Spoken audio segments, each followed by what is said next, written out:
नमस्कार दोस्तों, स्वागत है आपका एमसीक्यू आईक्यू में। मैं आपको कस्टमर रिलेशनशिप मैनेजमेंट पढ़ा रहा हूँ, उसका पार्ट सेकंड है। तो चलिए शुरू करते हैं। क्योंकि डीएफसी का एग्जाम 17 दिसंबर में है, तो बहुत कम दिन बचे हमारे पास। जो भी मैंने प्रीवियस ईयर क्वेश्चन कराए आपको सीबीटी सेकंड के लिए, वो प्लेलिस्ट में आप जाके देख सकते हैं। बहुत सारे एमसीक्यू कराए हैं, लगभग 500 से ज्यादा क्वेश्चन करा चुका हूँ मैं। तो वो लेक्चर जरूर देखिए, क्योंकि उससे बहुत सारे क्वेश्चन फंसेंगे। तो चलिए शुरू करते हैं। इसका फर्स्ट पार्ट पढ़ा चुका हूँ मैं आपको, जिसमें हमने बेसिक देखा था सीआरएम होता क्या है। अब मैं हिस्ट्री ऑफ सीआरएम सॉफ्टवेयर पढ़ाऊंगा कि सॉफ्टवेयर कैसे बना सीआरएम, वो सब देखेंगे इस लेक्चर में। हिस्ट्री ऑफ सीआरएम की बात करता हूँ। तो शुरुआत कहाँ से हुई? The laser. द लेजर मतलब क्या होता है? खाता बही। आपको पता है पहले क्या होता था? खाता बही चलती थी, जिसमें आपका हिसाब लिखा जाता था। या आप भी अगर बिजनेसमैन हो तो आपको पता होगा, सबसे पहले खाता बही चलती थी, जिसमें आप पूरा हिसाब लिखते थे लेन देन का। तो जो सीआरएम की जर्नी है ना, स्टार्ट हुई थी कहाँ से? खाता बही से। सबसे पुराना सब अपन पेपर कॉपी में लिखते थे, उसी को बोलते हैं खाता बही। उसके बाद 1950 की बात करता हूँ मैं। 1950 से पहले खाता बही चलती थी। कुछ कुछ जगह आज भी चलती है, मगर सॉफ्टवेयर बना कैसे हम वो देख रहे हैं। उसके बाद अर्लियर 1950 में रोलोडेक्स आया। रोलोडेक्स क्या होता है मैं भी आपको बताऊंगा। ये रोलोडेक्स क्या होता है, इसके बारे में हम पढ़ेंगे। फिर 1970 में मेन फ्रेम कंप्यूटर आया। मेन फ्रेम जो सिस्टम था, कंप्यूटर था, उसमें स्प्रेड शीट यूज होती थी। स्प्रेड शीट यूज होती थी जितना भी हिसाब लिखने के लिए। तो मेन फ्रेम सिस्टम आया। फिर 1950 में डाटाबेस मार्केटिंग आया। उसके बाद 80 के बाद कॉन्टेक्ट मैनेजमेंट सॉफ्टवेयर आया। फिर 90s में सेल्स फॉर ऑटोमेशन आया।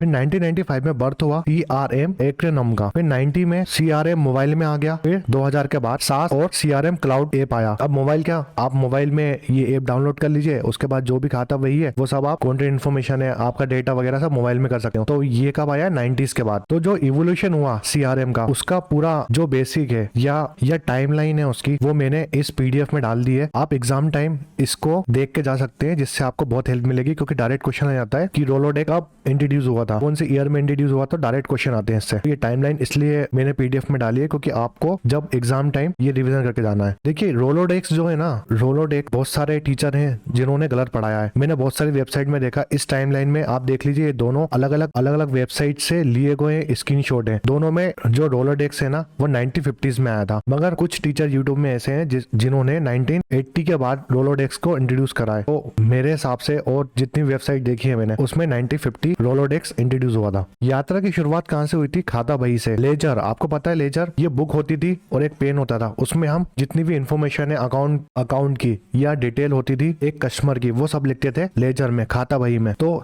खाता बही जो है ना, वो ओल्डेस्ट सीआरएम है। अगर क्वेश्चन आता है कौन सा सबसे पुराना सीआरएम है, तो आप लगाएंगे लेजर, जिसको हम खाता बही बोलते हैं। क्योंकि अभी भी कुछ जगह खाता बही में ही डेटा वगैरह लिखा जाता है। तो याद रखिए, ये इंपॉर्टेंट क्वेश्चन हो सकता है। लेजर में क्या होता था? पेन और कॉपी होता था, जिसमें बिजनेस से रिलेटेड जो भी बेसिक इन्फॉर्मेशन थी, चाहे कस्टमर की डिटेल हो, सेल्स की इन्फॉर्मेशन हो, जो हमने बेचा लिया, वो सब की इन्फॉर्मेशन लेजर में लिखी जाती थी। फिर लेटर 1950 के बाद रोलोडेक्स आया। ये होता है रोलोडेक्स। आप देख सकते हैं रोलोडेक्स क्या होता है। A device with rotating wheel fitted with removable card. घूमने वाले पहिए वाला एक उपकरण जिसमें हटाने योग्य कार्ड लगाए जाते हैं। देखिए ये एक व्हील है, ये घूमता है, ये पूरे इसमें कार्ड वगैरह लगे हैं। इस कार्ड में आप क्या कर सकते हो? स्टोर कर सकते हो contact information. A rotating file device to store contact information. ये रोटेटिंग फाइल डिवाइस है, इसमें आप कॉन्टेक्ट इन्फॉर्मेशन लिख सकते हो, स्टोर कर सकते हो डेटा अपना, चाहे वो किसी चीज का भी हो, कस्टमर का हो, आपका लेन देन का हो, सब डेटा लिख सकते हो। फिर आप इसको रोटेट करोगे, बहुत सारे पेजेस होते हैं, कार्ड वगैरह होते हैं जो बाहर निकल के आते हैं। उसके बाद आप इन्फॉर्मेशन लिख लो और वापस में फिट कर दो। It's hold special kind of index card. इसमें इंडेक्स कार्ड होता है,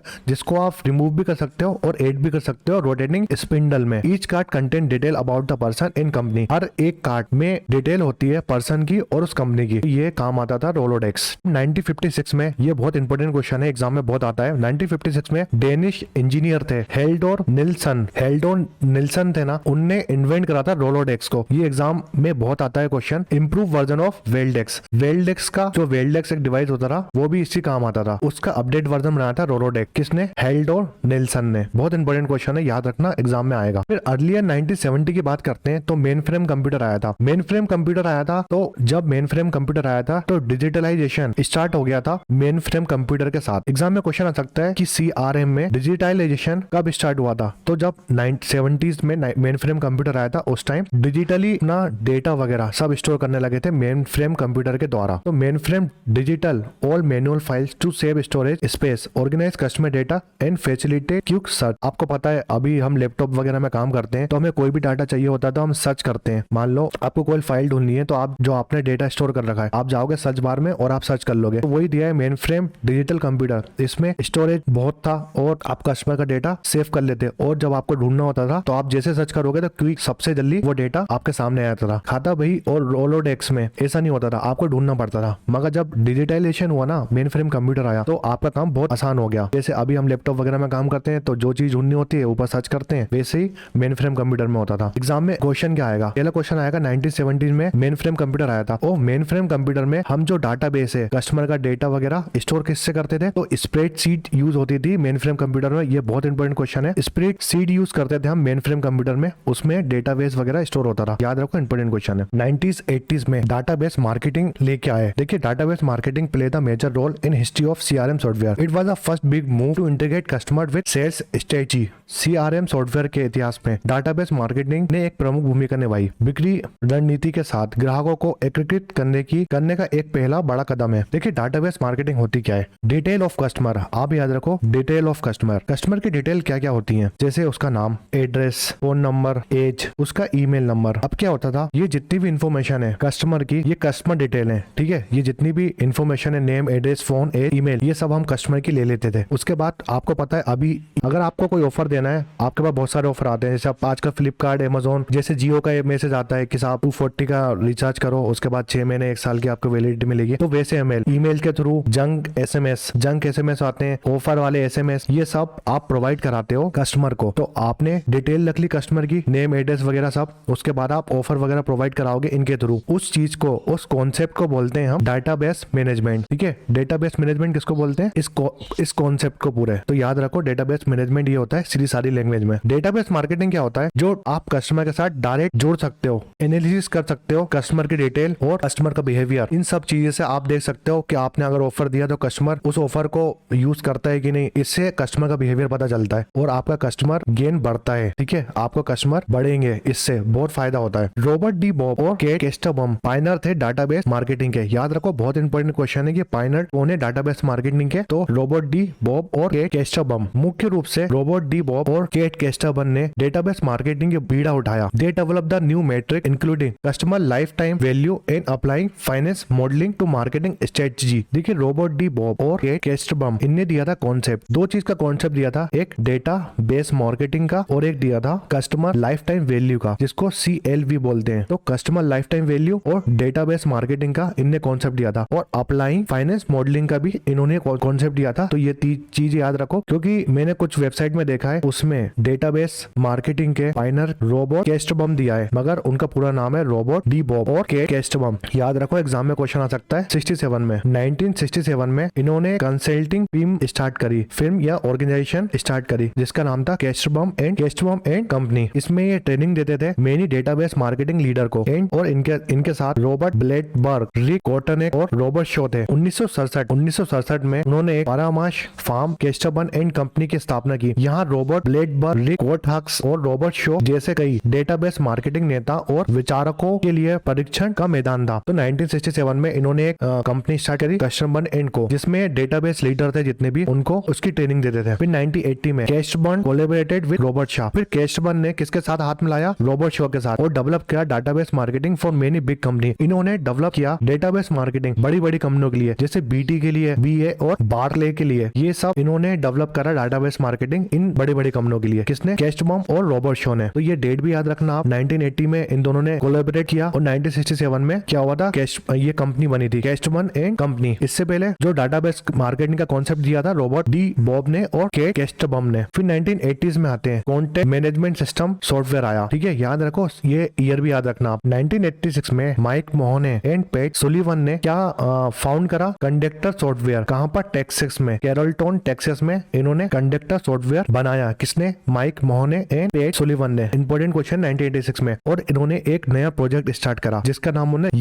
यस रखा इनके प्रोजेक्ट का नाम। इन्होंने बनाया क्या, कंडक्टर सॉफ्टवेयर, ठीक है। और इन्होंने एक प्रोजेक्ट स्टार्ट करा जिसका नाम उन्होंने यश रखा। जो यश था ना, उसका नाम बदल के बाद में एक्ट रख दिया, ACT एक्ट रख दिया उन्होंने बाद में नाम बदल कर। याद रखो, बहुत इंपॉर्टेंट क्वेश्चन आ भी सकता है। जो ACT है ना, उसका पुराना नाम क्या था उस प्रोजेक्ट का, तो यस था, AS। और किसने बनाया था इसको, माइक मोहने और पेट सुलिवन ने। तो 1987 में जो कॉन्टेक्टर सॉफ्टवेयर था, उसने क्या लॉन्च करा, फर्स्ट कॉन्टेक्ट मैनेजमेंट सॉफ्टवेयर, जिसका नाम था ACT। बहुत इंपॉर्टेंट क्वेश्चन है, एग्जाम में जरूर आता है। देखो, मैं आपको एक बार बता देता हूँ कि कॉन्टेक्ट मैनेजमेंट सॉफ्टवेयर पढ़ रहे हैं हम, ठीक है। 1980s में आया था ये। तो माइक मोहने और पेट सुलिवन ने एक कंपनी फाउंड करी जिसको हम बोलते थे कंडक्टर सॉफ्टवेयर, टेक्सास में, ठीक है। उन्होंने एक प्रोजेक्ट लॉन्च किया, एक सॉफ्टवेयर लॉन्च करा जिसका नाम उन्होंने यस रखा, ठीक है। उसके बाद नाम बदल के एसीटी रख दिया। तो एग्जाम में कुछ भी क्वेश्चन आ सकता है कि फर्स्ट कॉन्टेक्ट मैनेजमेंट सॉफ्टवेयर कौन सा था, तो एसीटी था, या तो फिर अगर एसीटी ऑप्शन में नहीं आएगा तो यस आएगा, YES, तो दोनों याद रखना। अब एसीटी का फुल फॉर्म क्या था, एक्टिविटी कंट्रोल टेक्नोलॉजी। अब एसीटी का नाम बदल गया इन्होंने, तो ओरिजिनली क्या नाम था एसीटी का, तो एक्टिविटी कंट्रोल टेक्नोलॉजी, याद रखना, बहुत इंपॉर्टेंट क्वेश्चन है। इसके बाद एसीटी का नाम चेंज कर दिया इन्होंने, जो एक्टिविटी कंट्रोल टेक्नोलॉजी था ना उसका नाम बदल के ऑटोमेटिक कॉन्टेक्ट ट्रैकिंग रख दिया। बहुत इंपॉर्टेंट क्वेश्चन बता रहा हूँ, ऑटोमेटिक कॉन्टेक्ट ट्रैकिंग रख दिया। तो आपको ये तीनों नाम नहीं भूलने, एग्जाम में क्वेश्चन आएगा। It was the first contact management software, कौन सा होगा,